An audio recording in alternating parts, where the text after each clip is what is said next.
community.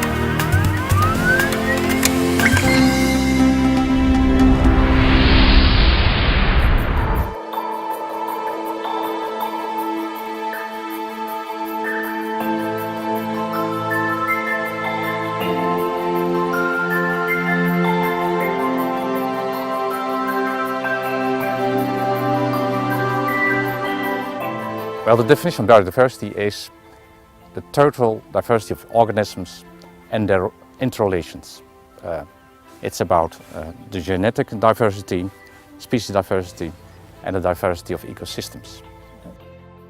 Well, in a bigger context, biodiversity is also important. You see that there's a link with climatic change problems, and so the importance of the forests in Brasilia for regulating moisture and temperature. But you see also that there are more interest now also, for example, how the dust from the Sahara desert fertilizes the forest in the Amazonian. So there are many large-scale relations also where biodiversity plays a role. It used to be pure nature protection, looking at the big five and birds, and now we really look at the added value of biodiversity. What can natural processes and organisms do to your economy? And you see several things happening at the same time. There's more attention to how can you evaluate it. Ecosystem services is a way to look at biodiversity. You also see a growing interest in microbiological processes, so the real basics of the processes which make it all work. You see a growing interest to see if it's possible to bring more biodiversity in nature into the city, because it has health implications also. And you see also, because it's regarded much more as a function, that it's integrated much more into the design. I think the biggest challenge is to still fully understand how it works.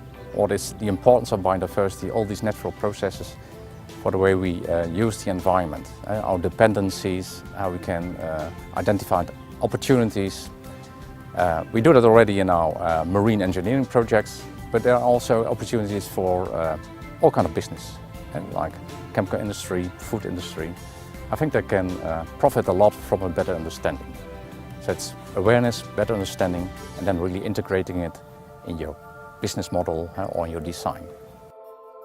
One example of the projects we do in which we integrate biodiversity is what we call natural defenses. So there are soft solutions in flood protection and in coastal management. An example of this is also a project we do in Bangladesh. We look at the possibilities to use oyster reefs to protect the shoreline, so the mangroves are protected and restored, and in that way we have a flood protection, which also offers food to the local population, because they can collect oysters from this oyster reef. And I think that's an important characteristic of these kind of solutions, that it's multifunctional. And they cater to different objectives, not just flood protection, but it can have its place in the regional economy as well.